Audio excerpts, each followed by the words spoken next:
you a first principle to consider and keep with you as a theme throughout this talk. It's an old labor principle. An injury to one is an injury to all. And it's something that applies to pretty much every situation that we talk about in the 99% movement. The current reality that I want to talk about today is that, of course, as you know, some students can afford to go to college and university without debt. Some of them can. Some of them have their parents to support them. Some of them win scholarships, and that's great. Others can't afford to go at all. And then there's the many, probably the majority, that can't afford to go if they take on massive student debt. How many of you are or have been students? Okay. So I'm stating the obvious to you all. All right. But what I want to think about here is some things that maybe we haven't thought through as fully as a society as we could and should. And that's the effect that these three categories I just listed has of splitting our constituency. Okay, those who can afford to go, those who can't at all afford to go, and those who can afford but take on debt to do it. Three groups, a major split that has serious repercussions for how the system keeps on screwing everybody, except the 1%. So you have some who say, well, you know, I don't have a problem. I graduated debt-free, so there is no problem. I don't have a problem, there is no problem. Ever heard that?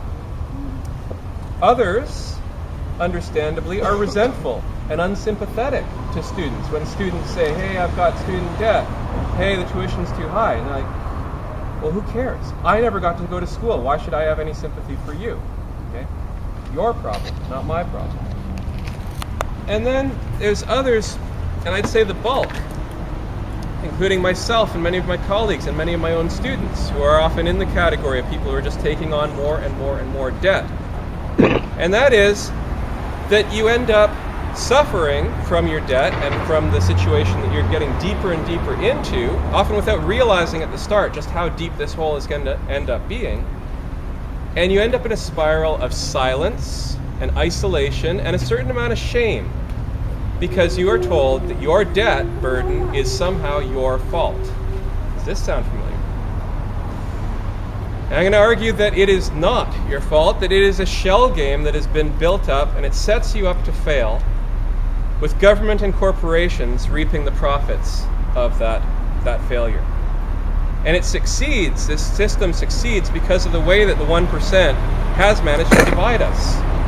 And it can only be changed through awareness and solidarity and some principled action that we can talk about. Otherwise, we face an even worse future where more and more of the middle class are going to sink into permanent debt servitude and the rich get richer and richer until we get to a point where only their children will be able to afford certainly postgraduate studies, possibly even regular university studies, guaranteeing once more that they will retain a stranglehold on the most educated, most powerful, and most influential sorts of jobs.